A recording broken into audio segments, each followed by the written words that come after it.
Good morning, students. My name is Gunjan. I am MBBS student at AIMS Nagpur. So, we are doing molecular basis of inheritance, that is chapter number 6 of class 12th biology. इसका NCERT exemplar we are solving. So, we were done with multiple choice questions. Okay, on your left screen you can see the questions. On We are done with multiple choice questions and very short answer type of questions also we have done, and we were at question number 10th of short answer type question. Till 9th, we are done. So from 10th, we will start. Okay. So question number 10th. Yeah. Question number 10th. Look at your left screen. Recall the experiment done by Frederick Griffith, Avery, MacLeod, and McCarthy, where DNA was speculated to be genetic material. If RNA instead of DNA was the genetic material, would the heat-killed strain of pneumococcus have transformed the R strain into virulent strain? Explain. तो देखिए, सबसे पहले we have to understand what question is asking you. Okay. So what question is asking you? Question में लिखा है कि Frederick Griffith, Avery, MacLeod and McCarty का एक एक्सपेरिमेंट था जो आपको याद करना है. उसके बाद उस एक्सपेरिमेंट के अंदर ना डीएनए को जेनेटिक मटेरियल डिक्लेयर किया गया था. अगर आरएनए डीएनए की जगह जेनेटिक मटेरियल होता तो क्या हीट किल्ड स्ट्रेन न्यूमोकोकस के ट्रांसफर करते आर स्ट्रेन को इनटू वायरुलेंट स्ट्रेन? तो देखिए, उस एक्सपेरिमेंट के बारे में हमने लास्ट सेशन में भी बात की थी. एग्जैक्टली क्या एक्सपेरिमेंट था वो? Let me tell you what was the experiment. Okay, तो एक्सपेरिमेंट में हुआ क्या था ना, आर स्ट्रेन थे. One second. हाँ, तो एक्सपेरिमेंट में हुआ क्या था, एक्सपेरिमेंट के अंदर कुछ आर स्ट्रेन थे और कुछ एस स्ट्रेन थे. तो जो आर स्ट्रेन थे वो नॉन वायरुलेंट स्ट्रेन थे और जो एस स्ट्रेन थे वो वायरुलेंट स्ट्रेन थे. अब इसका क्या मतलब है, एस वायरुलेंट और नॉन वायरुलेंट का? सिंपल सा मतलब है कि वायरुलेंट वो स्ट्रेन थे जो इन्फेक्शन करने में कैपेबल थे और नॉन वायरुलेंट वो स्ट्रेन थे जो इन्फेक्शन करने में कैपेबल नहीं थे. ठीक है, वन सेकेंड. ओके, तो एक्सपेरिमेंट में बोला है कि अगर आपका जो जेनेटिक मटेरियल आरएनए होता, डीएनए नहीं होता, तो क्या जो नॉन वायरुलेंट वाले थे वो वायरुलेंट में चेंज हो जाते? क्योंकि एक्सपेरिमेंट में हमने देखा था कि जब एक डेड ऑर्गेनिज्म को वायरुलेंट के साथ डाला था, जो डेड ऑर्गेनिज्म वायरुलेंट था, ठीक है, नॉन वायरुलेंट था, वायरुलेंट था, उसको जब हमने नॉन वायरुलेंट के साथ डाला था तो जो लिविंग ऑर्गेनिज्म नॉन वायरुलेंट था वो वायरुलेंट में चेंज हो गया था. Because of what? Because of transformation process जो हमने कल पढ़ी थी. ठीक है, उस प्रोसेस की वजह से वो चेंज हो गया था. तो अभी हमें बस यही बताना है कि अगर उस डीएनए की जगह आरएनए होता तो क्या ये सब चेंजेस पॉसिबल होते? तो देखिए क्या लिखा है, RNA is less stable then DNA. ये बात सही है, तभी यूकैरियोट्स के अंदर DNA is the genetic material. ठीक है, hence DNA replaced RNA as the genetic material in the living world. RNA less stable है, इसलिए DNA ने रिप्लेस किया आरएनए को. अगर आरएनए ही जेनेटिक मटेरियल होता उनके एक्सपेरिमेंट में, ग्रिफिथ के एक्सपेरिमेंट में, तो ये डिस्ट्रॉय हो जाता हीट से, क्योंकि वहां पे हीट किल स्ट्रेन हमने डाले थे और आरएनए क्या होता है, अनस्टेबल होता है, स्टेबल नहीं होता है, तो वो डिस्ट्रॉय हो जाता. इसलिए जो हीट किल स्ट्रेन होते हैं न्यूमोकोकस के, वो ट्रांसफॉर्म नहीं करते आर स्ट्रेन को इनटू वायरुलेंट. तो यहाँ पे आर स्ट्रेन को बोला है जो नॉन वायरुलेंट थे और एस स्ट्रेन को बोला है जो वायरुलेंट थे. ठीक है, तो उस एक्सपेरिमेंट में यही हुआ था, आर स्ट्रेन को एस स्ट्रेन में कन्वर्ट किया गया था by the process called transformation. तो अगर आरएनए रखते तो वो नहीं होता. और इसका आप रीजन क्या लिखते? इसका आप रीजन लिख देते कि RNA is not stable and heat kill की वजह से वो RNA would have killed. Okay, yes. तो अब चलते हैं हम अपने नेक्स्ट क्वेश्चन पे. क्वेश्चन नंबर आपका ये 11th. You are repeating the Hershey Chase experiment and are provided with 2 isotopes. आपने हर्शे और चेज का एक्सपेरिमेंट रिपीट किया. ठीक है, हर्शे एंड चेज का एक्सपेरिमेंट लेफ्ट स्क्रीन पे देखिए, और आपको 2 आइसोटॉप्स दिए गए हैं, P32 and N15 in place of S35 in the original experiment. ठीक है, तो हर्शी एंड चेस का जो एक्सपेरिमेंट था उसमें उन्होंने रेडियो एक्टिव सल्फेट का यूज किया था, S35 का यूज किया था। लेकिन अब आपको एक कंडीशन दी गई है कि आप एक हर्शी और चेस का एक्सपेरिमेंट रिपीट कर रहे हैं और आप यहाँ पे फॉस्फोरस और नाइट्रोजन ले रहे हैं। तो कैसे आप अपने रिजल्ट्स को एक्सपेक्ट करोगे कि रिजल्ट्स आपके डिफरेंट होंगे, ठीक है, फ्रॉम नॉर्मल रिजल्ट्स जो आए थे। तो सबसे पहले you have to know what is Hershey and Chase का एक्सपेरिमेंट, एंड उसके अंदर सल्फर यूज किया गया था, तो कहाँ यूज किया गया था, ठीक है। तो देखिए, use of N15 will be inappropriate because the method detection of P35 and N15 is different. देखिए, जो आपका P35 है, जैसे कि मैंने आपको बताया, वो रेडियो एक्टिव आइसोटॉप है, लेकिन जो N15 है वो रेडियो एक्टिव नहीं है लेकिन हेवियर है। Even if N15 was radioactive, then its presence would have been detected both inside the cell, ठीक है। तो N15 incorporated as the nitrogen base in DNA as well as in the supernatant।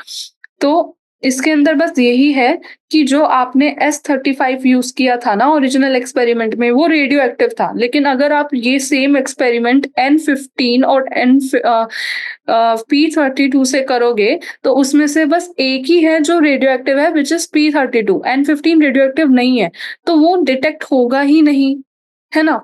Hershey and chess के experiment में क्या था ना, what they have done, उन्होंने S35 को यूज किया था टू डिटेक्ट, ठीक है, लेकिन उनको रेडियो एक्टिव सब्सटेंस की जरूरत थी। तो उन्होंने क्या किया था, जब बैक्टीरियोफाज जो डीएनए और प्रोटीन से बनते हैं, जब बैक्टीरियोफाज क्या है, बैक्टीरियोफाज वायरस है, ठीक है। जब वायरस बैक्टीरिया को इन्फेक्ट करता है, तो वायरस का जो डीएनए है वो बैक्टीरियल सेल में घुसता है, लेकिन प्रोटीन नहीं घुसता है। ये उनका एक्सपेरिमेंट था। तो उन्होंने क्या किया था, उनके डीएनए के अंदर उन्होंने सब्सटेंस डाल दिया था, ये रेडियो एक्टिव सल्फर, जिससे उन्होंने डिटेक्ट किया था कि सल्फर अंदर जा रहा है, इसलिए सल्फर ही जो है वो हेरिडेटरी मटेरियल है, ये उन्होंने प्रूव किया था। तो आप अगर नाइट्रोजन 15 और P32 को यूज करोगे, तो N15 तो बस हैवी नाइट्रोजन है, इट्स नॉट रेडियो एक्टिव। तो आपका जो रिजल्ट होगा वो N15 से नहीं मिलेगा, लेकिन P32 से मिल जाएगा। इसलिए लास्ट में मैंने लिखा है, hence the use of N15 would not give any conclusive results. तो N15 को आप यूज नहीं कर सकते हो, but of course you can use P32, ठीक है। यहाँ पे थोड़ा सा मिस्टेक है, P35 नहीं है, P32 है, ठीक है। आंसर के अंदर करेक्ट कर लेना from looking at the question. Now question number 12, there is only, left screen पे देखिए, one possible sequence of amino acids when deduced from a given nucleotide, but multiple nucleotide sequence can be deduced from a single amino acid sequence. Explain this phenomena. तो question का मतलब समझते हैं पहले। Question में बोला है कि बस एक ही पॉसिबल सीक्वेंस अमीनो एसिड का हम निकाल सकते हैं न्यूक्लियोटाइड से, मतलब one possible sequence of amino acid only we can deduce from given nucleotide, लेकिन multiple nucleotide sequence can be deduce from a single amino acid sequence. तो व्हाट डज इट मीन, इसका मतलब ये है कि एक, ठीक है, एक न्यूक्लियोटाइड है, उससे बस हम एक ही अमीनो एसिड का सीक्वेंस निकाल सकते हैं, लेकिन बहुत सारे न्यूक्लियोटाइड के सीक्वेंस एक अमीनो एसिड के सीक्वेंस से निकल सकता है, मतलब वाइस वर्सा वाली कंडीशन दी है, ठीक है। मल्टीपल न्यूक्लियोटाइड सीक्वेंस को हम निकाल सकते हैं सिंगल अमीनो एसिड से, लेकिन एक ही अमीनो एसिड का सीक्वेंस निकाल सकते हैं हम न्यूक्लियोटाइड्स कितने भी हों उनसे। तो इसी फिनोमेना को आपको एक्सप्लेन करना है। ये क्या फिनोमेना है, देखिए, सबसे पहले बात तो ये एक स्टेटमेंट है, ये स्टेटमेंट आपकी एनसीईआरटी ने भी मेंशन की है। अब इस स्टेटमेंट का मतलब आप ऐसे समझ सकते हैं, हमारे पूरे जीनोम में 61 कोडोन्स होते हैं एंड 20 अमीनो एसिड्स होते हैं। तो कोडोन का नंबर ज्यादा है या अमीनो एसिड का नंबर ज्यादा है? ऑब्वियसली कोडोन का नंबर ज्यादा है, राइट, एंड अमीनो एसिड का नंबर कम है। तो खुराना नाम के एक साइंटिस्ट थे, उन्होंने नीरेनबर्ग साइंटिस्ट के साथ इस प्रिंसिपल पे काम किया, ठीक है। यहाँ पे मेंशन किया है हरगोबिंद खुराना, ये इंडियन साइंटिस्ट थे। इन्होंने मार्शल नीरेनबर्ग साइंटिस्ट के साथ काम किया एंड इन्होंने प्रपोज किया कि एक कोडोन अमीनो एसिड के लिए 3 न्यूक्लियोटाइड से बनता है, विच इज हमने याद किया है, ठीक है। कोडोन का फॉर्मेशन 3 न्यूक्लियोटाइड से होता है, 3 बेस पेयर्स होते हैं उसमें, जैसे AUG, है ना, GGG, तो ऐसे 3-3 का ग्रुप होता है। तो it was also seen that one codon codes for only one amino acid. ये भी देखा गया कि एक कोडोन बस एक ही अमीनो एसिड के लिए कोड करता है. Some amino acids are coded by more than one codon. In simple terms, it can be said that there is only one possible sequence of amino acid when deduced from a given set of nucleotides, but multiple nucleotide sequence can be deduced from a single amino acid sequence.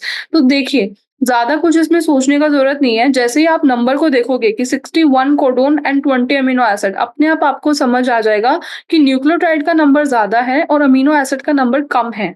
ठीक है, तो एक amino acid से for sure बहुत सारे nucleotide होंगे जो एक ही अमीनो एसिड को कोड कर रहे होंगे, क्योंकि अमीनो एसिड तो आपके 20 ही हैं और कोडोन आपके 61 है, मतलब 41 एक्स्ट्रा न्यूक्लियोटाइड्स हैं और टोटल आपके पूरे वर्ल्ड में अमीनो एसिड का नंबर है 20 एंड कोडोन आपके टोटल है 61. तो ऑब्वियसली बहुत सारे कोडोन होंगे जो सेम अमीनो एसिड को कर रहे होंगे, लेकिन एक कोडोन बस एक ही अमीनो एसिड को करेगा. ऑन दी अदर हैंड, अगर एक अमीनो एसिड को हम लेंगे तो ऑब्वियसली एक अमीनो एसिड बहुत सारे कोडोन से वो हो रहा होगा सीक्वेंस. तो इसलिए इस स्टेटमेंट में बोला है कि one possible sequence of amino acid when deduce from a given nucleotide, लेकिन multiple nucleotide sequence can be deduce from a single amino acid sequence. समझा? इसलिए सिंगल अमीनो एसिड सीक्वेंस से multiple nucleotide sequence we can deduce, लेकिन only one possible sequence of amino acid, ठीक है, हम निकाल सकते हैं from given nucleotides, one nucleotide. Okay, तो दैट इज योर आंसर. सबसे पहले आप यही लिखना 61 कोडोन एंड 20 अमीनो एसिड, फिर आप इन साइंटिस्ट का नाम लिखना, खुराना एंड मार्शल निरनबर्ग, जो यहाँ लिखा है मैंने, और फिर बोलना कि they worked on this principle and they made the research, experiment किया and they propose that codon, फिर वो पूरा statement you have to write. ठीक है, now question number 13. A single base mutation, left screen पे देखिए, single base mutation in a gene may not always result in loss or gain of function. ठीक है, अगर हम एक सिंगल बेस म्यूटेशन करेंगे जीन के अंदर तो it is not necessary that it always result in loss और gain of function. Do you think the statement is correct? Defend your answer. तो क्या लिखा है स्टेटमेंट में? स्टेटमेंट में लिखा है कि अगर हम सिंगल जीन का सिंगल बेस म्यूटेशन कर दे जीन के अंदर, मतलब जीन बहुत सारे बेस पेयर से बनता है, जैसे आपने सिकल सेल एनीमिया में देखा होगा. ठीक है, एक सिंगल बेस का ही वहां पे म्यूटेशन होता है सिकल सेल एनीमिया के अंदर. तो वैसे ही यहाँ पे लिखा है कि अगर एक सिंगल बेस म्यूटेशन कर दे जीन के अंदर तो may not always result in loss और gain of function. Sickle cell anaemia में तो क्या हुआ था, फंक्शन बदल गया था, लेकिन क्वेश्चन में बोला है कि अगर कर दे तो ऐसा जरूरी नहीं है कि हमेशा ही फंक्शन आपका खराब होगा या फिर गेन होगा. तो इसमें बोला कि क्या आप सोचते हो कि ये स्टेटमेंट हम सही बोल रहे हैं? अगर ये सही बोल रहे हैं या गलत बोल रहे हैं, जो भी बोल रहे हैं, आपको आपका रीजन देना है. बेसिकली ये क्वेश्चन पूछ रहा है. ठीक है, तो देखिए, ये जो स्टेटमेंट उन्होंने दी है ना, ये बिल्कुल सही स्टेटमेंट दी है. ठीक है, इस स्टेटमेंट में कोई भी दिक्कत नहीं है, स्टेटमेंट बिल्कुल सही है. ये स्टेटमेंट में क्या बोला है कि एक single base mutation in a gene में not always result in loss और गेन ऑफ फंक्शन, क्योंकि एक कोडोन बनता है 3 न्यूक्लियोटाइड से. In simple terms, a codon can be taken as a word that is composed of 3 letters. For making any meaningful sentence we need to complete word. The addition और deletion of a single letter may not result in meaningful word. ठीक है, तो देखिए, जब भी एक codon होता है वो 3 वर्ड से बनता है, ये आपको पता है. जैसे AUG, ट्रिपल G, है ना, 3 एक साथ आते हैं. तो अगर हम एक सिंगल को हम म्यूटेट कर दें, मतलब उसको हटा दें मान लो, तो हमारे 2 ही बचेंगे और 2 का तो कोई एक्सप्रेशन होता ही नहीं है. ठीक है, तो उसमें कोई चेंज नहीं आएगा. We know that a codon is composed of 3 nucleotide. In simple terms, a codon can be taken as a word that is composed of 3 letters. ये आपकी अंडरस्टैंडिंग के लिए मैंने यहाँ पे लिख दिया. उसके बाद कोई भी मीनिंगफुल सेंटेंस बनाने के लिए हमें 3 लेटर जोड़ने हैं. तो जो एडिशन और डिलीशन करेंगे एक सिंगल लेटर का, ठीक है, उससे कोई भी मीनिंगफुल वर्ड नहीं बनेगा. Hence, in most of the cases, there is a need for mutation in 3 bases to affect loss or gain of function. This can be illustrated by the following example of a sentence being altered. तो यहाँ पे एक sentence लिखा है, Ram has red cap. अगर हमने क्या किया इस सेंटेंस के अंदर, ठीक है, ये जो रेड है ना, रेड के यहाँ पे रेड से पहले हमने बी को जोड़ दिया. ठीक है, म्यूटेशन हो गई, सिंगल बेस पेयर को हमने जोड़ दिया। तो क्या सेंटेंस बना हमारा, राम हैज ब्रीड डीसीएपी, कोई मतलब नहीं है सेंटेंस का। फिर हमने बी के बाद एक और को जोड़ा, तो राम हैज ब्रीड ईडीसीएपी, कोई मतलब नहीं है। लेकिन अगर हमने बी आई के बाद एक और जी को जोड़ दिया तो Ram has big red cap, तो इसका कोई तो मतलब बना। तो क्वेश्चन का मतलब यही है कि सिंगल बेस म्यूटेशन से कुछ फर्क नहीं पड़ने वाला है, आपको तीन पूरे कोडोन को म्यूटेट करना पड़ेगा। एटलीस्ट तीन न्यूक्लियोटाइड बेसिस को आपको म्यूटेट करना पड़ेगा, तब कोई फंक्शन में चेंजेस आपको दिखेंगे, या तो फंक्शन आपका एनहांस होगा या फिर लॉस होगा। ठीक है, तो ये एक एग्जाम्पल के थ्रू यहाँ पे आप समझ सकते हो जो मैंने यहाँ पे दिया है। नाउ क्वेश्चन नंबर आप देखते हैं। ठीक है, question number 14, a low level of expression of lac operon occurs at all the time। सारे time low level of expression होता है लैक एपरॉन का। Can you explain the logic behind this phenomena. तो इसमें बोला है कि लो लेवल ऑफ एक्सप्रेशन होता है लैक ऑपरेंट का हमेशा। तो पहले भी हमने थोड़ा बहुत इसके बारे में पढ़ा था कि जो लैक ऑपरेन आपका है उसका लो लेवल ऑफ एक्सप्रेशन क्यों होता है। That is because of what, कि लैक ऑपरेन जो है उसमें कंटिन्यूअसली एक इनहिबिटर होता है। ठीक है, क्या होता है उसका इनहिबिटर, एक इनहिबिटर होता है, उसका फंक्शन उसको कम करता है। फिर वहां पे एक इंड्यूसर आता है जो उसके फंक्शन को एनहांस करता है, उस इंड्यूसर का क्या नाम है, लैक्टोज। ठीक है, लैक्टोज उस इंड्यूसर का नाम है। तो इसलिए उस इनहिबिटर की वजह से लाइकोपेरिन का फंक्शन हमेशा लो लेवल एक्सप्रेशन होता है। तो in the complete absence of expression of lactoferrin, permease will not be synthesized, which is essential for transport of lactose from medium into the cells. And if lactose cannot be transported into the cell, that it cannot be act as inducers, hence cannot relieve the lactoferrin from its repressed state। तो देखिए, अगर हम complete absence में रहे लैकोपेरिन के expression में, तो परमिएज बनेगा नहीं, जो ट्रांसपोर्ट के लिए इंपॉर्टेंट है लैक्टोज का सेल के अंदर। तो अगर लैक्टोज ट्रांसपोर्ट होगा नहीं तो ये इंड्यूसर की तरह हेल्प करेगा नहीं, इसलिए लैकोपेरोन अपने रिप्रेस स्टेट में ही रहेगा। इसलिए अगर लैकोपेरिन को एक इंड्यूसर चाहिए जो लैक्टोज है, तो लैकोपेरिन को कंटिन्यूअसली काम करने की जरूरत है, क्योंकि जब लैकोपेरिन अपना एक्सप्रेशन करेगा तभी परमिएज सिंथेसाइज होगा। परमिएज क्या है, परमिएज एक तरह का, ये लगा लीजिए, इसको हम बोलेंगे ट्रांसपोर्टर है, प्रोटीन है, जो प्रोटीन एंजाइम है। परमिएज इज द प्रोटीन एंजाइम जो परमिट करता है, परमिएज नाम में ही लिखा है परमिएज, तो परमिट करेगा लैक्टोज को to enter inside the cell. ठीक है, तो जब लैक्टोज इनसाइड द सेल जाएगा, एंड यू नो ऑलरेडी कि लैक्टोज क्या है, लैक्टोज आपका इंड्यूसर है। तो लैक्टोज जब जाएगा तो फिर वो लैकोपेरिन को अपने आप ही रिप्रेस स्टेट से बाहर ला देगा। ठीक है, तो that is what the function of lycopyrrone and how the inducer can help to replenish it from its repressed state। ठीक है, now question number आपका 15, how has the sequencing of human genome opened new windows for treatment of various genetic disorders discussed among your classmates।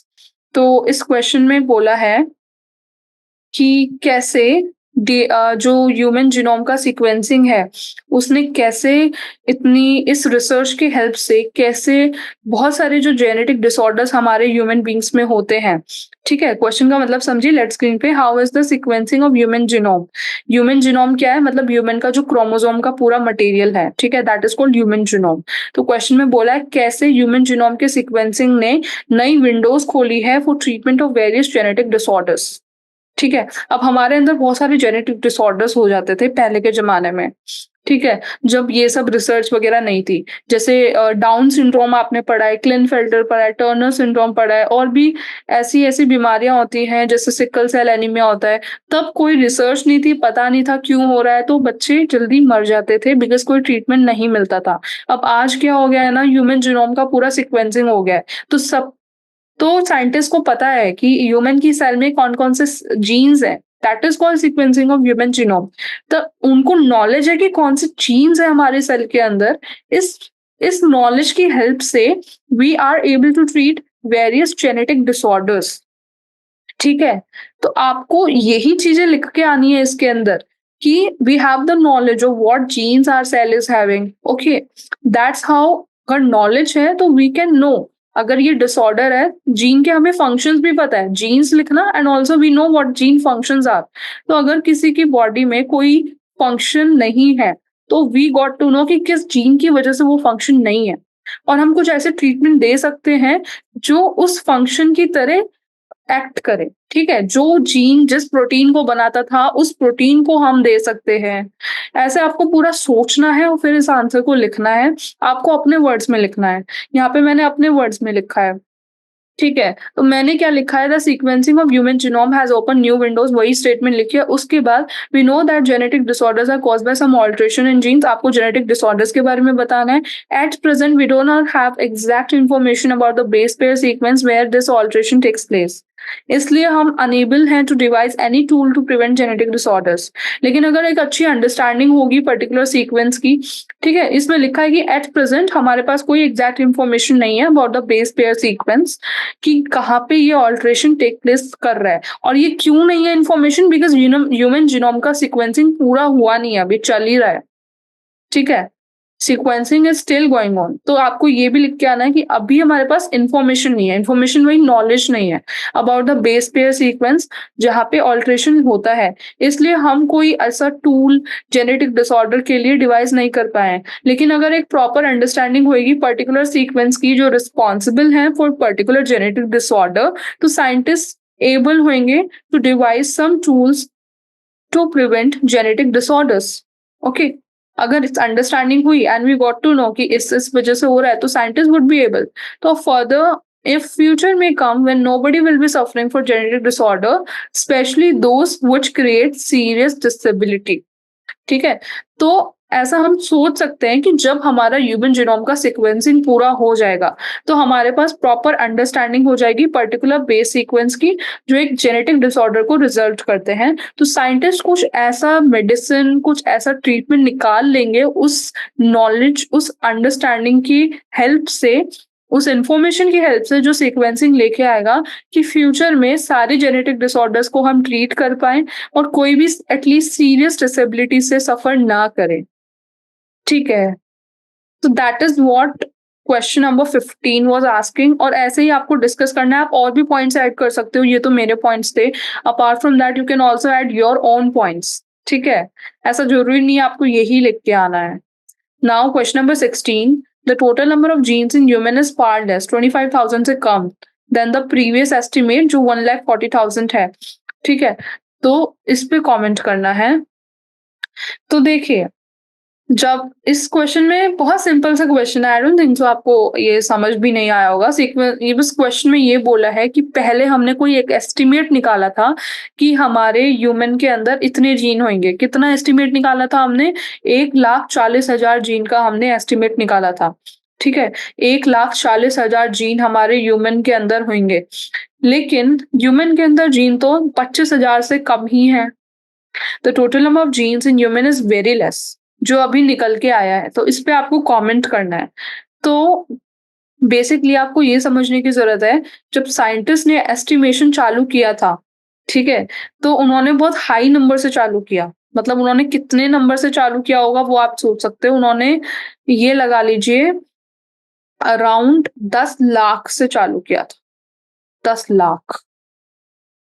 ठीक है, 1 10 100,000 नहीं नहीं, 1 लाख से चालू किया था जब साइंटिस्ट ने चालू किया था। तो उस टाइम पे टेक्नोलॉजी ह्यूमन जीन्स को पढ़ने के लिए इतनी ज्यादा सोफिस्टिकेटेड, मतलब इतना हाई टेक्नोलॉजी नहीं था ना। अभी टेक्नोलॉजी क्या है, बहुत ही एडवांस आ गई है। इतनी एडवांस टेक्नोलॉजी से चलते हम एग्जैक्ट नंबर पता लगा पा रहे हैं, हम एस्टिमेट ही नहीं कर रहे हैं। पहले के जमाने में साइंटिस्ट ने एस्टिमेट किया था कि 1 लाख के आसपास, एक साइंटिस्ट ने बोला जीन हो सकते हैं। फिर उसके बाद टेक्नोलॉजीज के चलते-चलते हमने रिफाइन किया अपने ह्यूमन जीनोम सीक्वेंसिंग को। बहुत सारे जीन तो कॉपी मिले एक-दूसरे के, है ना? तो ऐसे कर के अब हम आए हैं 25,000 पे, कि हमारे अंदर 25,000 जीन्स ही हैं। क्या पता फ्यूचर में और अच्छी टेक्नोलॉजीज आ जाएँ, ठीक है? टेक्नोलॉजी का आपको यहाँ पे ज़िक्र करना है, टेक्नोलॉजी की ही बात करनी है। क्या पता फ्यूचर में और अच्छी टेक्नोलॉजीज़ आ जाएँ और उन टेक्नोलॉजीज़ के चलते 25,000 से भी हमें कम जीन्स या फिर उससे बढ़कर भी मिल सकते हैं। We never know. अभी इसमें रिसर्च चल ही रहा है। ये जो एरिया है ह्यूमन जीनोम सीक्वेंसिंग का, ये प्रॉपर डेवलप नहीं हुआ है। अभी यहाँ पे स्कोप है मोर रिसर्च, मोर डेवलपमेंट का और अच्छी टेक्नोलॉजीज़ आने का। ये जो मैंने चीज़ें अभी आपको बोली हैं, इन सबको आपको लैंग्वेज में लिख के आना है इस पर्टिकुलर क्वेश्चन में। ठीक है, तो कैसे लिखोगे? When scientists began estimating the number of human genes, they began with a very high figure, that is more than 100,000. At the time, the technology was studying human genes was not sophisticated enough. An estimate was more qualitative in nature as it was mainly based on assumptions. तो आपको समझ आ रहा होगा, उस time पे technology अच्छी थी नहीं, तो जो भी था वो assumption था। assumption मतलब जब हम कुछ मान लेते हैं सोच के, हमारे पास किसी चीज का प्रूफ नहीं होता है, तो आपको लिखना है कि टेक्नोलॉजीज इतनी सोफिस्टिकेटेड नहीं थी। ठीक है, तो हम जो साइंटिस्ट थे उन्होंने अज्यूम किया था with the gradual progress of technology and knowledge. फिर ये भी ऐड करना है, जैसे जैसे धीरे धीरे टेक्नोलॉजी और नॉलेज बढ़ा ह्यूमन जीन्स के बारे में, तो जो एस्टिमेटेड नंबर था वो कम हो गया। और कितना अब आया है प्रेजेंट में? 20,000 टू 25,000 के आसपास आया है प्रेजेंट में। ठीक है, question number 17. Now sequencing of total genomes getting less expensive day by day. Soon it may be affordable for a common man to get his genome sequence. What in your option would be the advantage and disadvantage of this development? Again, इसमें भी future approach का question बोला है। इस question में भी आपको ऐसा नहीं है एनसीईआरटी से रट के कुछ लिखना है। ये भी अगेन ऐसा कोई क्वेश्चन है जिसके अंदर आपको खुद का दिमाग चला के अपने हिसाब से अपना आंसर बताना है। क्वेश्चन में ऐसा लिखा है कि आजकल क्या हो रहा है, जो सीक्वेंसिंग हो रही है टोटल जीनोम की, वो लेस एक्सपेंसिव हो गई है डे बाय डे। तो ऐसा दौर भी आएगा कि कॉमन मैन भी इसको अफोर्ड कर लेगा, क्योंकि टेक्नोलॉजीज इतनी हाई होती जा रही है। और क्या है ना, टेक्नोलॉजी का क्या है, जितना अच्छा टेक्नोलॉजी आ रहा है वो मतलब कि मॉनेटरी वाइज भी देखा जा रहा है, वो इतना एक्सपेंसिव है नहीं, रहा नहीं है, तो वो अफोर्डेबल है। ठीक है, तो यही लिखा है सून ऐसा भी होगा कि एक कॉमन मैन भी अफोर्ड कर लेगा अपना खुद का बॉडी का जीन सीक्वेंस करने के लिए। तो आपके ओपिनियन में आप क्या सोचते हो? क्या ये सही है या क्या ये गलत है? तो देखिए, कोई भी चीज़ के ना 2 पहलू होते हैं, सही और गलत। आपको दोनों चीज़ें बतानी है कि अगर मान लो कल को आप खुद अपना जीन का सीक्वेंस कराने गए, तो आपको उस चीज़ से क्या एडवांटेज होएगी और क्या डिसएडवांटेज होएगी, सिंपल सा अपने सिनेरियो में सोच के आप बोलिए। ठीक है? तो सबसे पहले एडवांटेज तो जो लगता है लोगों को वो ये होगा कि कई बार पेरेंट डिस्प्यूट्स चलते हैं कि बच्चा किसका है, ठीक है? बहुत डिस्प्यूट्स चलते हैं। अभी तो इतना नहीं है, पहले के ज़माने में तो ऐसा भी होता था कि हॉस्पिटल्स के अंदर बच्चे जो थे वो अदला-बदली भी हो जाते थे और बाद में पता भी चलता था तो डिस्प्यूट खड़े हो जाते थे। उस डिस्प्यूट को सॉल्व करने का ये तरीका आ गया है, उस बच्चे का जीनोम सीक्वेंसिंग करा दो, पेरेंट का जीनोम सीक्वेंसिंग करा दो और मैच करके देख लो। ठीक है? ये रिज़ॉल्व हो जाएगा। This can also help in dispute of property inheritance by finding the bonafide beneficiary. जो प्रॉपर्टी के जो डिस्प्यूट चलते हैं ना कि प्रॉपर्टी ये लेंगे, वो लेंगे, उसके अंदर भी ये डिस्प्यूट खत्म हो सकता है by finding the bonafide beneficiary. ठीक है? उसमें भी हम ह्यूमन जीनोम का सीक्वेंसिंग करके जो भी इनहेरिटेंस में है, ठीक है, उसको प्रॉपर्टी अलॉट कर सकते हैं, क्योंकि गवर्नमेंट के हिसाब से आइडियली तो प्रॉपर्टी उन्हीं को मिलती है जो इनहेरिटेंस वाले होते हैं। The human genome can also help in preparing a database on people with criminal records. ठीक है, तो क्राइम के अंदर भी ह्यूमन जीनोम काम आएगा। अगर कोई कोई क्रिमिनल रिकॉर्ड है किसी का, तो उसका ह्यूमन जीनोम सीक्वेंस करके हम लिख सकते हैं। ठीक है, आपका डेटा के अंदर फीड कर सकते हैं। तो आगे जाके कोई भी क्राइम होता है, कुछ भी होता है, तो हम उस क्रिमिनल को आसानी से पकड़ सकते हैं, ठीक है? वहाँ पे ह्यूमन जीनोम का सीक्वेंसिंग काम आएगा। It can help in identifying the chances of genetic disorders in a family, that is also can be do. जैसे हमने पहले वाले क्वेश्चन में पढ़ा कि कैसे ह्यूमन जीनोम सीक्वेंसिंग आगे जाके जेनेटिक डिसऑर्डर्स की ट्रीटमेंट में हेल्प करेगा, वही चीज़ यहाँ पे लिखनी है कि आगे जाके it can help in identifying the genetic disorders in a family. ठीक है, आसानी से ये हेल्प करेगा इन आइडेंटिफाइंग कि जेनेटिक डिसऑर्डर्स क्या है फैमिली के अंदर। तो ये सारे आपको एडवांटेजेस लिखने हैं, one by one you note it down here. क्या-क्या एडवांटेजेस हमने लिखे, क्या-क्या एडवांटेजेस हमने बोले? एडवांटेजेस हमने बोले हैं आपके, एक तो आपका पेरेंट डिस्प्यूट, है ना? ये एक एडवांटेज हमने बोला है। दूसरा एडवांटेज हमने क्या बोला है? दूसरा एडवांटेज हमने बोला है कि property dispute, okay, property dispute बोला है। उसके बाद तीसरा एडवांटेज जो हमने बोला है वो क्या बोला है? तीसरा एडवांटेज हमने बोला है यहाँ पे, जो क्रिमिनल्स होते हैं उनको आइडेंटिफाई करने के लिए हेल्प करेगा। एंड चौथा एडवांटेज हमने क्या बोला है? चौथा एडवांटेज हमने बोला है कि जेनेटिक डिसऑर्डर्स अगर एक फैमिली में हो रहे हैं तो उसको भी अर्ली डिटेक्शन में हेल्प कर देगा। ठीक है, ये सारी होती हैं एडवांटेजेस। अब आते हैं हम डिसएडवांटेजेस में। Genome sequencing can have serious issues of privacy. That is true, right? अगर हम जीनोम सीक्वेंसिंग किसी एक आदमी की कर देंगे, तो ये देखिए लिखा है यहाँ पे, genome sequencing can have serious issues with privacy. ठीक है, हमने पूरा जीन का सीक्वेंस कर दिया, उस आदमी का प्राइवेसी ही क्या रहा? आप ही सोचिए। तो उसका मिसयूज भी किया जा सकता है ना, ब्लैकमेल करने के लिए किसी को। फर्स्ट पॉइंट तो प्राइवेसी का लिखिए। अब उस प्राइवेसी को जब हो गया तो some employees may misuse the data to blackmail their employees.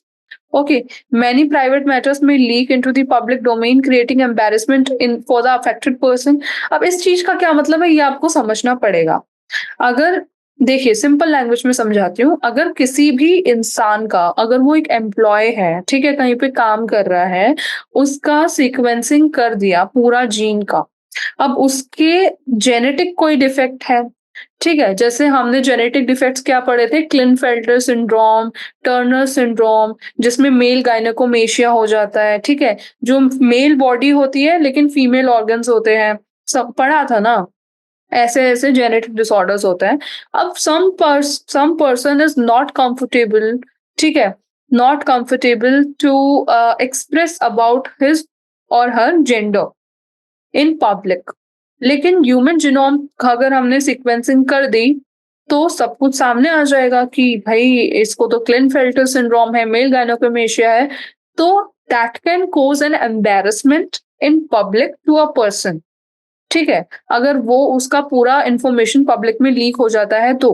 तो इसके 3-4 आपको डिसएडवांटेजेस भी याद रखने हैं। जैसे मैंने आपको एडवांटेजेस याद रखवाए, ऐसे ही रिपीट करते हैं, you will be able to learn. तो डिसएडवांटेजेस फर्स्ट क्या है कि प्राइवेसी का इश्यू आ जाएगा, सेकंड ब्लैकमेल कर सकते हैं, थर्ड प्राइवेट इन्फॉर्मेशन पब्लिक में लीक होगी तो एम्बैरेसमेंट होगा। ठीक है? तो ये सब चीज़ें भी देखो, एथिकल चीज़ें हमें ना देखनी होती है। ये सब एथिकल इश्यूज़ में आते हैं, human ethical issues. Human genome हम आसानी से नहीं कर सकते हैं, पूरा कंसेंट लेना चाहिए और एथिकल इश्यूज़ वाली बात है ये। बाकी तो इट्स ऑल राइट, बट काम के लिए हम यूज़ कर सकते हैं, जैसे क्रिमिनल रिकॉर्ड्स ये सब के लिए। अदरवाइज़ इट्स वेरी एथिकल, ठीक है? किसी का जीन लेके हम एक्सप्रेस कर रहे हैं। चलिए ज़्यादा डिस्कस नहीं करते हैं इस क्वेश्चन को, हो गया है। नाउ क्वेश्चन नंबर नेक्स्ट पे आते हैं। Would it be appropriate to use DNA props? Left screen पे देखिए। Would it be appropriate to use DNA props such as VNTR in DNA fingerprinting of bacteriophage? तो क्वेश्चन में क्या लिखा है? क्वेश्चन में लिखा है कि क्या एप्रोप्रिएट होगा टू यूज़ डीएनए प्रॉप्स? कैसे डीएनए प्रॉप्स? जैसे VNTR in DNA fingerprinting of a bacteriophage. VNTR क्या है? Variable number tandem repeat. ठीक है, ये एक तरह का डीएनए है, ठीक है, या डीएनए नहीं बोलेंगे, एक तरह से बोल सकते हैं कि सेट ऑफ कोडोन से एक जीन है, वेरिएबल नंबर टेंडन रिपीट। तो क्वेश्चन में बोला है कि क्या एप्रोप्रिएट होगा to use DNA props? DNA props की तरह ये काम करता है वीएनटीआर, जैसे VNTR in DNA fingerprinting of a bacteriophage. ठीक है, तो बेसिकली यही पूछा है। तो व्हाट यू विल से, जो वीएनटीआर होते हैं वो लोकेशन होती है in the genome where a short nucleoside is organised as a tandem repeat. नाम में ही लिखा है variable number tandem repeat. Tandem repeat का मतलब क्या है? पूरे सीक्वेंस में एक छोटा सा सीक्वेंस होगा जो बार-बार रिपीट हो रहा होगा। ठीक है? जैसे सीक्वेंस मान लो आपका है AUG ट्रिपल G, सिंपल सा सीक्वेंस है। अब ट्रिपल जी जो सीक्वेंस है वो अगर मान लो बार-बार रिपीट होता है, जैसे AUG triple G, triple G, triple G, triple G, तो उसको हम बोलेंगे टेंडम रिपीट। तो वेरिएबल नंबर टेंडम रिपीट। तो it's the location in the genome जहाँ पे short nucleoside is organised as a tandem repeat. तो analysis of VNTR is used for many purposes including DNA fingerprinting. ठीक है, DNA fingerprinting में हम इसका use करते हैं। Analysis of VNTR is use for many purposes जैसे डीएनए फिंगरप्रिंटिंग, लेकिन bacteriophage does not have too many DNAs, rather only a few strands of DNA are available in bacteriophage. ठीक है, bacteriophage के अंदर बहुत सारे डीएनएस नहीं होते हैं, बस कुछ strands of DNA he available होते हैं बैक्टीरियोफाज के अंदर। This does not leave scope for multiple sequencing in DNA. Hence, VNTR cannot be used in DNA fingerprinting of a bacteriophage. Okay, तो you have to understand कि जो variable tandem repeat होता है उसके अंदर एक छोटा सा सीक्वेंस रिपीट होता है। ठीक है, VNTR का हम बहुत पर्पस के लिए यूज कर सकते हैं जैसे डीएनए फिंगरप्रिंटिंग में, लेकिन बैक्टीरियोफाज के अंदर ना बहुत सारे डीएनए नहीं होते हैं, कुछ ही डीएनए के स्ट्रैंड्स होते हैं।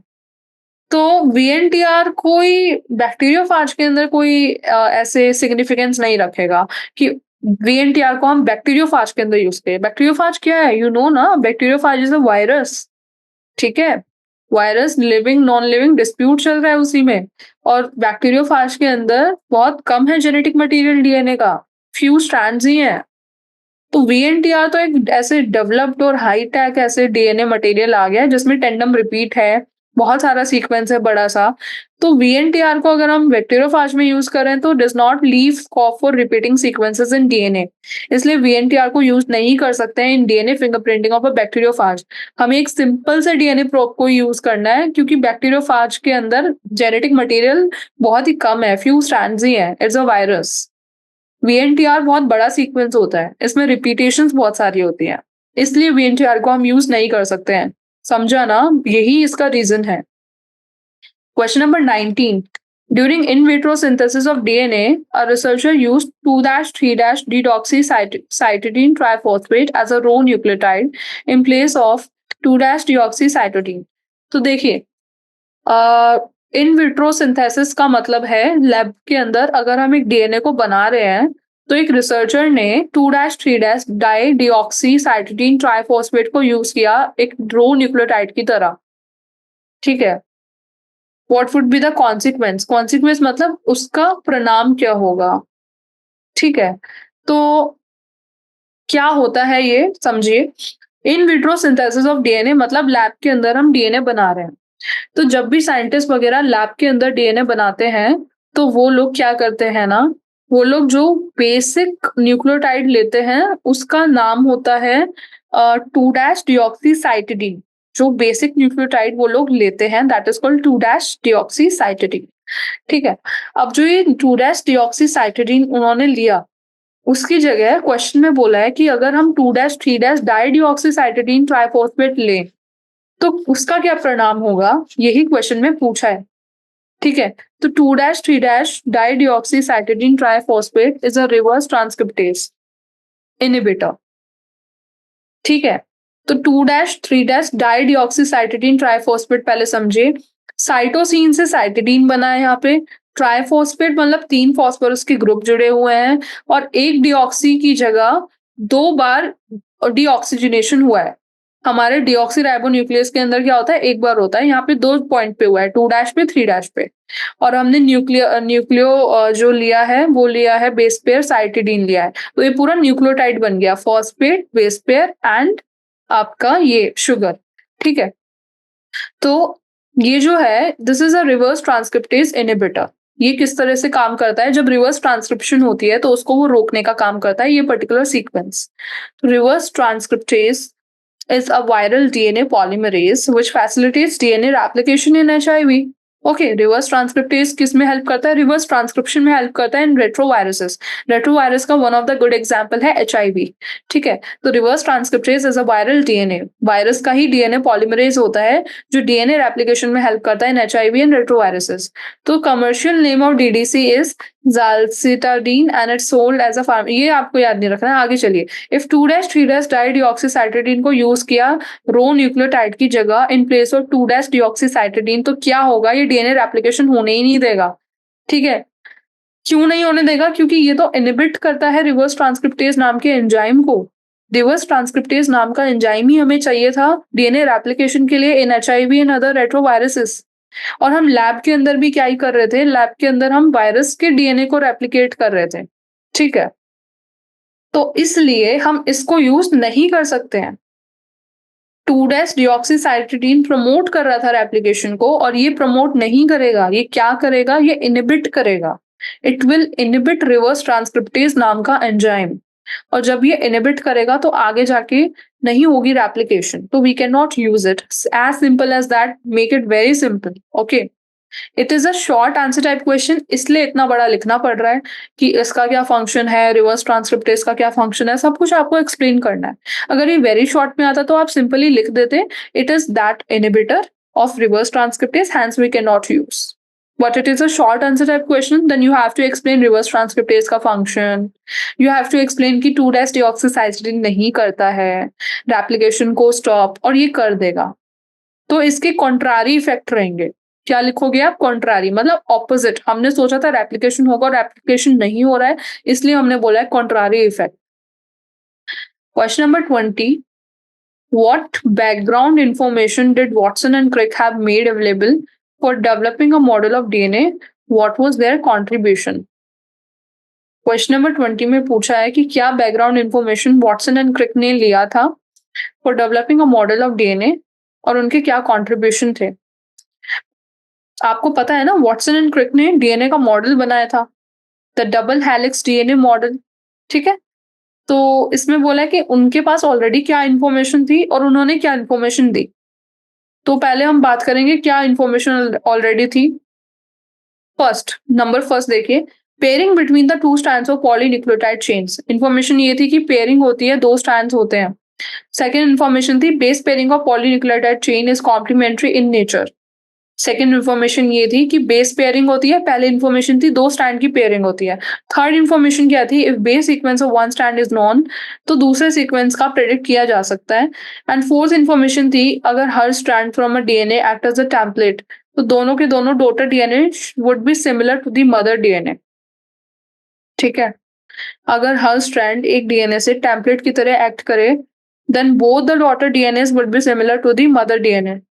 ओके, क्या 4 उनके पास इंफॉर्मेशन थी? दोबारा रिपीट करो मेरे साथ। फर्स्ट, 2 स्ट्रैंड के बीच में पेयरिंग होती है, ये उन्हें पता था।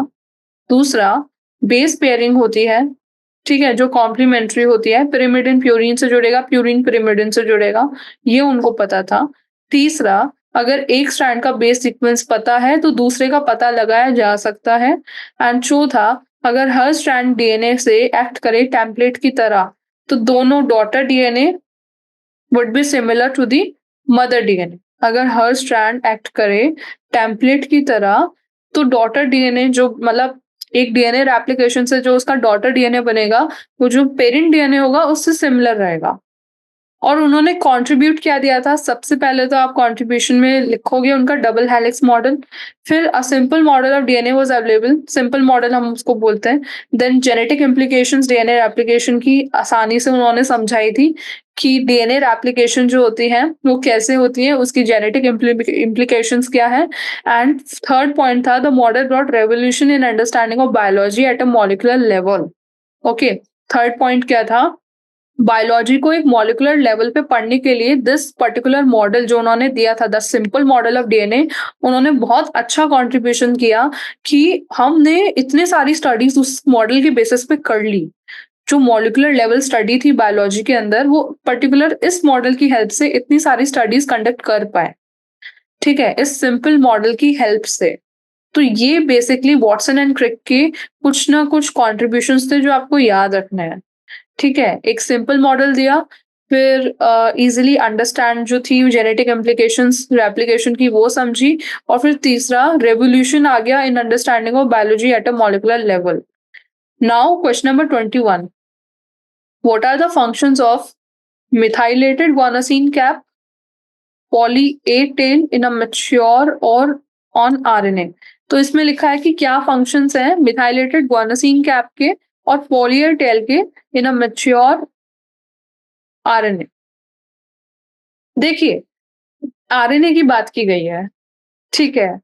आरएनए की बात की गई है। आरएनए के अंदर इन्होंने बोला है कि अगर एक कैप और टेल होता है, ये आपको पता है ना आरएनए के अंदर? आरएनए का जो डायग्राम होता है वो एक लंबा सा स्ट्रैंड होता है जिसके स्टार्टिंग में कैप होगा और एंड में टेप होगा, ठीक है? ये होता है, लेफ्ट स्क्रीन पे देखिए, ठीक है? और स्टार्टिंग में क्या होगा? लेफ्ट स्क्रीन पे देखिए, यहाँ पे जो होता है वो कैप होता है स्टार्टिंग में, ये कैप होता है स्टार्टिंग में रेड कलर से जो मैंने बनाया है, ठीक है? और ग्रीन कलर से जो मैं डिनोट करने वाली हूँ वो है यहाँ का टेल। तो पूरा जो सीक्वेंस होता है, वो ऐसा होता है कि स्टार्टिंग में रेड कलर का जो है वो कैप है, ठीक है? दैट इज़ कैप जो रेड कलर का है एंड जो येलो कलर का है वो पूरा बीच में प्रोग्रेसिंग सीक्वेंस आ जाता है और लास्ट में जो ग्रीन कलर का है वो उसकी टेल होती है। तो क्वेश्चन में बोला है कि एक मैच्योर आरएनए के अंदर अगर मिथाइलेटेड गुआनासीन कैप हुआ, मिथाइलेटेड गुआनासीन कैप मतलब समझे क्या है? गुआनासीन के बेस पेयर्स होंगे, ठीक है? मिथाइलेटेड मतलब एक तरह से मिथाइलेटेड का मतलब यहाँ पे हो गया, मिथाइलेटेड हम बेसिकली उनको बोलते हैं जो इनएक्टिव होते हैं, to be honest. Methylated guanosine cap, methyl group आपको पता है ना, उस पे मिथाइल ग्रुप जुड़ा होगा इस कैप पे, रेड कलर की कैप पे मिथाइल ग्रुप जुड़ा होगा, that is why it is called methylated. Methylated guanosine cap, guanosine उस पे बेस पेयर का सीक्वेंस होगा एंड मिथाइलेटेड ग्रुप जुड़ा होगा और मैंने बोला जैसे कि मिथाइल वहां पे आता है जहाँ पे इनएक्टिवेशन होता है। तो ये जो है कैप, इसका उन्होंने फंक्शन पूछा है। पोली ए टेल का मतलब ये है कि एडेनिन एडेनिन एडेनिन है वो रिपीट होता होता यहाँ पे जुड़ेगा, मतलब ट्रिपल ए करके कोडोन्स यहाँ पे जुड़ते जाएंगे, दैट इज कॉल्ड पोली ए। पोली ए मतलब मोर देन वन ए, टेल मतलब एंडिंग, ठीक है? इन दोनों का उन्होंने फंक्शन पूछा है, पहले आपको ये समझ आ गया। अब हम फंक्शन देखते हैं। फर्स्ट फंक्शन है function of methylated guanosine cap. तो it regulates nuclear export of mRNA. ये क्या रेगुलेट करता है? Nuclear export of mRNA. It promote translation, fully processed hnRNA is called mRNA, ठीक है? तो इसका फंक्शन यही है कि एमआरएनए से जो न्यूक्लियर एक्सपोर्ट है उसको ये रेगुलेट करता है। रेगुलेट मतलब उसको ये कंट्रोल करता है। क्या कंट्रोल करेगा? जो भी न्यूक्लियर एक्सपोर्ट हो रहा है एमआरएनए का। इट प्रमोट ट्रांसलेशन, आरएनए को प्रोटीन में चेंज करने के लिए ये प्रमोट करेगा, ठीक है? एमआरएनए को प्रोटीन में चेंज करने के लिए उसको क्या बोलते हैं? ट्रांसलेशन बोलते हैं, आरएनए टू प्रोटीन। उसको ये प्रमोट करेगा और ये न्यूक्लियर एक्सपोर्ट को भी रेगुलेट करेगा। तो ये दो फंक्शन आपको मिथाइलेटेड गुआनासीन कैप के लिखने हैं। अब पर देखते हैं पोली ए टेल का क्या फंक्शन है।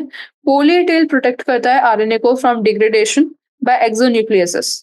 सिंपल सा फंक्शन एक ये है कि जो पोली ए टेल है वो प्रोटेक्ट करता है आरएनए को, ठीक है? प्रोटेक्ट करता है आरएनए को from degradation by exonucleases, plays important role in transcription termination. Transcription termination में हेल्प करेगा, ठीक है? ट्रांसक्रिप्शन टर्मिनेशन में हेल्प करेगा एंड प्रोटेक्ट करेगा आरएनए को from degradation by exonucleases. Exonucleases से जो भी डिग्रेडेशन होता है उसमें हेल्प करेगा। तो ये जो दो फंक्शन है ये आपको पोली ए टेल के लिख के आना है। आरएनए को डिग्रेड नहीं होने देगा, एक्सोन्यूक्लियस से रेजिस्ट कर देगा, ठीक है? एक्सोन्यूक्लियस के फंक्शन को रेजिस्ट कर देगा और ट्रांसक्रिप्शन के टर्मिनेशन में भी इंपॉर्टेंट रोल प्ले करता है ये। ट्रांसक्रिप्शन क्या होता है? ट्रांसक्रिप्शन होता है डीएनए से आरएनए बनना, ठीक है? तो डीएनए से आरएनए बनने को रोकेगा, टर्मिनेट करेगा। टेल का वैसे भी फंक्शन आपको पता है, टर्मिनेटर की तरह एक्ट करती है टेल, तो वो तो आप इजीली गेस कर लेना, टेल है तो टर्मिनेट है, टर्मिनेट करेगा, ठीक है? तो ये दो फंक्शन है जो आपको पोली टेल के लिखना है और गुआनासीन कैप के भी दो फंक्शन मैंने बता दिए हैं। Now question number 22, do you think that the alternate splicing of exon may enable a structural gene to code for a several isoproteins from one and same gene? If yes, how? If not, why so? इसमें लिखा है कि do you think that alternative splicing of exons, exons and introns आपको पता है ना, exons are the activated part, जैसे ये पूरा जो आरएनए का सीक्वेंस यहाँ पे दिया है, इसी को अगर हम देखें, वन सेकेंड, देखिए जो ग्रीन कलर से नहीं। हाँ, ग्रीन कलर से ये सीक्वेंस बना, ठीक है? अब इसमें बीच-बीच में मैं येलो कलर के सीक्वेंस डालूँगी। अब यहाँ पे एक येलो कलर का सीक्वेंस डाल दिया बीच में, ठीक है? अब दोबारा ग्रीन कलर का सीक्वेंस डाला, तो देखिए यहाँ पे जो ग्रीन कलर है ना वो डिनोट कर रहा है एक्सॉन को और जो येलो कलर है वो डिनोट कर रहा है इंट्रोन को। इंट्रोन और एक्सॉन क्या है? You must know that exons जो होते हैं वो आपके एक्टिवेटेड ग्रुप्स होते हैं और इंट्रोन्स जो होते हैं वो इनएक्टिवेटर होते हैं। नॉन फंक्शनल और functional is the better term to be honest. Exon जो होता है वो फंक्शनल होता है, जो ग्रीन कलर से मैंने यहाँ पे दिखाया है ये पूरा एमआरएनए का डायग्राम है, ठीक है? तो ये तो हो गया आपका फंक्शनल एंड ये हो गया आपका नॉन फंक्शनल, ठीक है? ये तो आपका हो गया फंक्शनल और ये हो गया आपका नॉन फंक्शनल और ये जो है ये आपके बेटा इंट्रॉन्स हैं और ये जो है ये आपके एक्सॉन्स हैं ग्रीन कलर वाले। लेफ्ट स्क्रीन पे देखिए। तो स्प्लाइसिंग क्या होता है? इन जो एक्सॉन्स हैं, जो येलो कलर के यहाँ पे दिख रहे हैं ना, इनको रिमूव कर दो। इनको रिमूव कर दो। That is called splicing. इनको रिमूव कर देना, ठीक है? That is called splicing.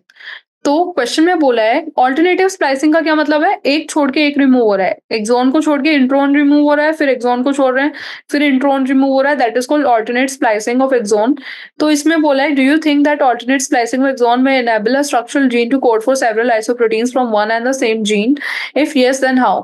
तो देखिए क्वेश्चन का आंसर ये है कि in human about 95% of multi exonic genes are alternatively स्प्लाइस्ड।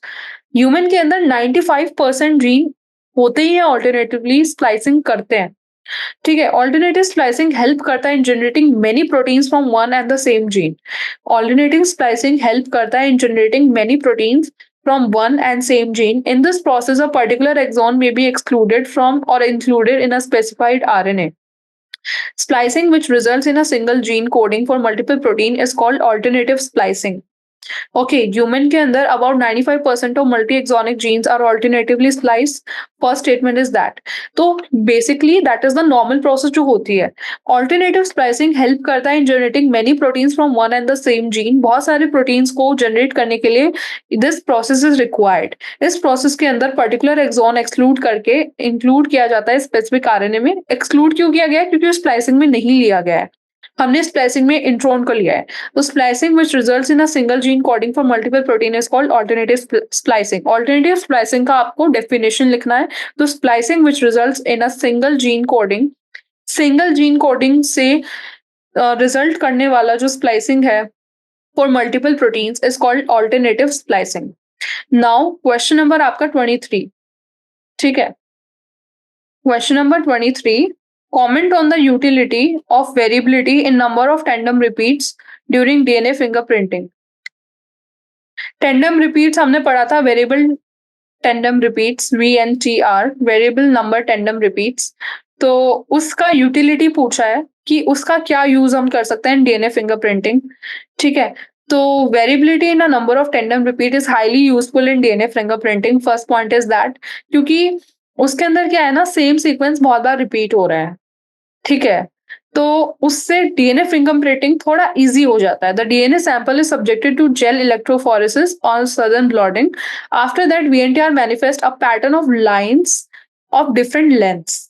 The variability in lengths of lines and their respective arrangement varies from one individual to another. ठीक है? तो क्या किया जा रहा है? वीएनटीआर जो है वो एक तरह से डीएनएज ही हैं जिनके अंदर न्यूक्लियोटाइड रिपीट होते हैं। उन डीएनए सैंपल को हम जेल इलेक्ट्रोफोरेसिस करते हैं या फिर सदर्न ब्लॉटिंग हम बोलेंगे, वो हम करते हैं। उसके बाद वीएनटीआर मैनिफेस्ट करता है pattern of lines of different lengths, ठीक है? डिफरेंट लेंथ्स की पैटर्न ऑफ लाइन्स बन जाता है जिसको हम डीएनए फिंगरप्रिंटिंग जिससे हम आइडेंटिफाई करते हैं, ठीक है? डीएनए एक दूसरे डीएनए को मैच करता है उन लाइन्स की हेल्प से। तो जो वेरिएबिलिटी है लेंथ्स की, इन लाइन्स की लेंथ की जो वेरिएबिलिटी है वही एक इंसान को दूसरे इंसान से अलग बनाती है। दिस इज मोर और less unique the way a person's fingerprint is. इसलिए डीएनए वीएनटीआर जो डीएनए है वो हेल्प करता है in establishing the exact identity of an individual through DNA fingerprinting. VNTR ही हेल्प करता है इन identifying and establishing the exact identity of an individual through DNA fingerprinting. ठीक है, क्योंकि वो लेंथ जो है लाइंस की वो मॉनिटर करता है कि वो कितना होगा कितना नहीं होगा, depends on the repetitions of the nucleotide that is present in VNTR sequence. Variable number of tender repeats में कितने रिपीट्स हैं उस पर डिपेंड करेगा कि क्या लाइंस की लेंथ कितनी वेरी कर रही है। Okay, so that is why it's more or less unique the way the person's DNA fingerprint is. DNA fingerprint के अंदर भी यही होता है। फिंगरप्रिंटिंग किसी के ऊपर नीचे फिंगरप्रिंट्स अलग-अलग होते हैं। ऐसे ही VNTR हेल्प करता है in establishing the exact identity of an individual through DNA fingerprinting. Okay, so this is it from my side. We are done with short answer type questions. Now we are left with only long answer type of questions. ठीक है, काफ़ी सारे हैं इस chapter में questions. I know ये chapter थोड़ा boring आपको लग सकता है बिकॉज़ इस चैप्टर में बहुत सारा ऐसे पढ़ने को है, कुछ डायग्राम्स हम यूज़ नहीं कर सकते हैं क्योंकि चैप्टर में एग्ज़ैक्टली कुछ ऐसे डायग्राम यूज़ करने का है ही नहीं। It's like more of a theory chapter, ठीक है? But this chapter is very important. Genetics सबसे मुश्किल चैप्टर माना जाता है 12th क्लास का। एंड आई होप मैंने अभी तक जितना भी समझाया वो आपको simple language I have used as much as I can and I hope you have understood. Just read this chapter again. Okay, chapter NCERT आप अच्छे से पढ़ो। When you are done with 7 or 8 times of NCERT reading then only you come and solve NCERT exemplar. तभी आपको ये चीजें समझ आएंगी जो मैंने बोली हैं। ठीक है, थैंक यू सो मच।